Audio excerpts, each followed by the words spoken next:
Hello friends, welcome to my channel. எல்லோரும் எப்படி இருக்கீங்க?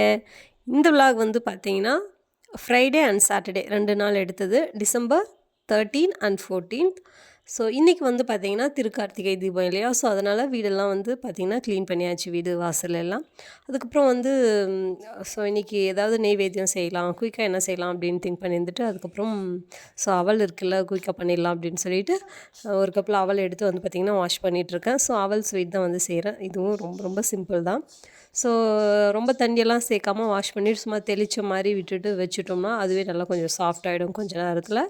அதுக்கப்புறம் நம்ம வந்து ஸ்வீட் ரெடி பண்ணிடலாம். ஸோ வெளியெல்லாம் ஆறினதுக்கப்புறம் வந்து பார்த்திங்கன்னா கோலம்லாம் போட்டுட்டு வாசப்படிக்கெல்லாம் வந்து பார்த்திங்கன்னா மஞ்சள் குங்குமம்லாம் வந்து வச்சு விட்டுட்டேன்.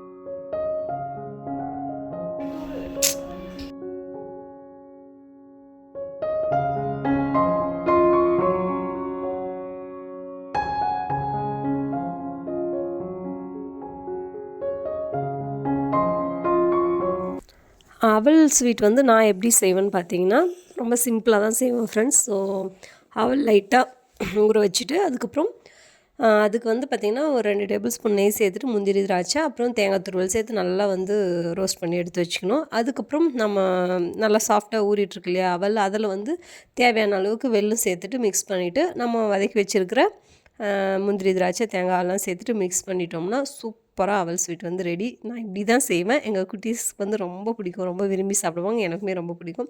ஸோ சாமிக்கு வந்து இன்றைக்கி நெய்வேத்தியத்துக்கு இது தான் வச்சுருக்கேன்.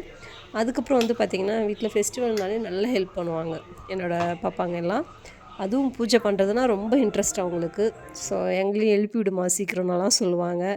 ஸோ ஆனால் நான் எழுப்புறது கிடையாது. இப்போ தானே அவங்க ஜம்முன்னு தூங்க முடியும், தூங்குறப்ப நல்லா தூங்கிடுவேன். நம்மள மாதிரி பெரியவங்களானா இதெல்லாம் செஞ்சுட்டு தானே இருக்கணும்னு சொல்லிட்டு நான் நிறையா இது பண்ணுவேன், எழுப்ப மாட்டேன். காலையிலலாம் அவங்க வந்து ரொம்ப இதாக இந்த வரலட்சுமி பூஜை டைம்லலாம் முழிச்சிட்டே இருப்பாங்க கூடவே. அதுவும் காலையிலே 4 மணிக்கே 3 மணிக்கே எழுப்புவோன்னு சொல்லுவாங்க. ஸோ நான்லாம் வந்து எழுப்பவே மாட்டேன். ஓரளவுக்கு ஒரு 6 மணிக்கு மேலே அப்படி தான் எழுப்புவேன். ஸோ அதுக்கப்புறம் வந்து பார்த்திங்கன்னா நல்லா ஹெல்ப் பண்ணுவாங்க. நான் வந்து ஜஸ்ட்டு விளக்கெல்லாம் தான் வாஷ் பண்ணி தான் வச்சுருந்தேன். அவங்களே வந்து பார்த்திங்கன்னா மஞ்சள் குங்குமம்லாம் வச்சுட்டு நெய் ஊற்றி எண்ணெய்லாம் ஊற்றிட்டு திரியெல்லாம் போட்டு சூப்பராக அந்தந்த ப்ளேஸில் குளத்துல எல்லா இடத்துலையுமே அழகாக வச்சுட்டாங்க. நான் கொஞ்சம் ஏற்றினா அவங்களுமே கொஞ்சம் எல்லாம் வந்து ஏற்றினாங்க. அதுக்கப்புறம் வந்து பூஜை இதெல்லாம் வந்து சூப்பராக முடிச்சாச்சு. ஸோ இன்றைக்கி விலாக் வந்து இவ்வளோ தான் போச்சு. அதுக்கடுத்து நெக்ஸ்ட் டே இது வந்து அப்படியே கண்டினியூ பண்ணியிருக்கேன் ஃப்ரெண்ட்ஸ் இதில்.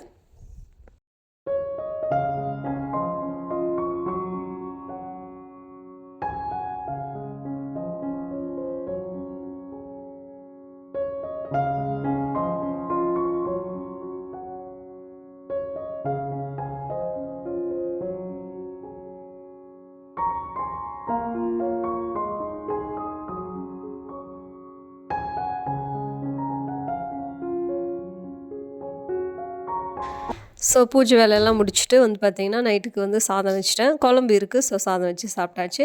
இது வந்து சாட்டர்டே. ஸோ திரும்பவும் வந்து எல்லாம் வாஷ் பண்ணிவிட்டு வந்து கோலம் போட்டு விட்டுட்டேன். இன்றைக்கும் வந்து பார்த்திங்கன்னா தீபம் ஏற்றுவோம். அது கூடவே வந்து பார்த்திங்கன்னா இன்றைக்கி முக்கியமாக வந்து அரிசி மாவு விளக்கு வந்து பார்த்திங்கன்னா மாவிளக்கு வந்து வைப்போம். நான் வந்து இன்றைக்கி ஒரு 5 மாவிளக்கு மட்டும் வைக்கலாம் அப்படின்னு சொல்லிட்டு பச்சரிசி ஒரு 2 மணி நேரத்துக்கு முன்னாடியே ஊற வச்சுட்டு தண்ணியெல்லாம் நல்லா வடிச்சிட்டு ஒரு பிளேட்லேயே வந்து லைட்டாக ஆற வச்சுட்டேன். ஸோ கொஞ்சம் லைட்டாக ஈரம் இருக்குது. மிக்சியில் நல்லா கொஞ்சம் பவுடர் பண்ணி எடுத்துட்டோம்னா சரியாக போயிடும். ஸோ நல்லா கொஞ்சம் நைஸாக வந்து பவுடர் பண்ணி எடுத்துக்கிட்டு ஒரு பவுலுக்கு மாற்றிட்டு இது கூட வந்து பார்த்திங்கன்னா வெல்லம் சேர்த்துக்கிட்டு நெய் வந்து சேர்த்துக்கலாம். இல்லைனா கொஞ்சமாக தண்ணி தெளிச்சாப்பில் வந்து சேர்க்கணும். அதிகம் சேர்க்க தேவையில்ல. அதுவும் தண்ணியே சேர்க்காம கூட வெல்லம் சேர்த்துட்டு கொஞ்சமாக நெய் சேர்த்தோம்னாவே நம்மளுக்கு இருக்க பிசைய அது வந்து நல்லா சாஃப்ட் ஆகிடும். எடுத்தோடனே நம்ம தண்ணி சேர்த்தோம்னா கண்டிப்பாக விளக்கு வந்து பிடிச்சி வச்சு கொஞ்சம் நேரத்தில் ஃபுல்லாக அப்படியே அதிகமாக அப்படியே விரிஞ்சிரும், நல்லா இருக்காது நம்ம பிடிச்ச மாதிரி. ஸோ அதனால் வெல்லம் சேர்த்துக்கிட்டு கொஞ்சம் நெய் சேர்த்துக்கிட்டு அழுத்தி அழுத்தி பிசைஞ்சோம்னா நல்லா இந்த மாதிரி சாஃப்டாக சூப்பராக வந்துடும். அதுக்கப்புறம் வந்து நம்ம இந்த மாதிரி பண்ணிவிட்டு நெய்யில் எண்ணெய் சேர்த்துட்டு திரி போட்டுட்டு நம்ம இது போல் ஏற்றிக்கலாம். ஸோ இன்றைக்கி மாவிளக்கு வைக்கிறது தான் ஸ்பெஷல். 3rd டே. ஸோ அதுதான் வந்து ரெடி பண்ணி வச்சுட்டு வந்து பூஜை பண்ணியாச்சு.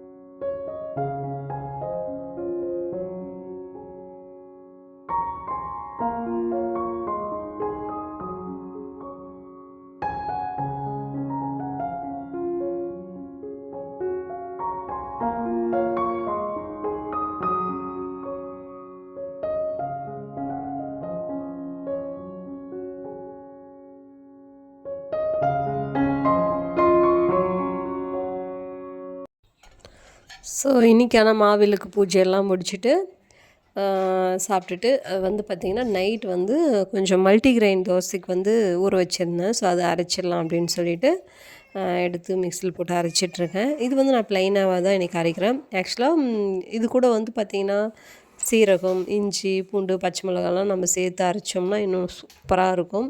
ஆனால் நான் வந்து சேர்த்துக்கல. குட்டி பாப்பா சாப்பிடாமல் போயிடுவாளோன்ட்டு ஒரு பயம். ஸோ கொடுக்குறதே ஹெல்த்தியாக எப்போயாச்சும் வீக்லி ஒன்ஸ் அப்படி தான் அந்த மாதிரி மல்டிகிரெயின் தோசைலாம். ஸோ அதனால் வந்து பார்த்திங்கன்னா ப்ளைனாகவே தான் வந்து அரைச்சி எடுக்கிறேன்.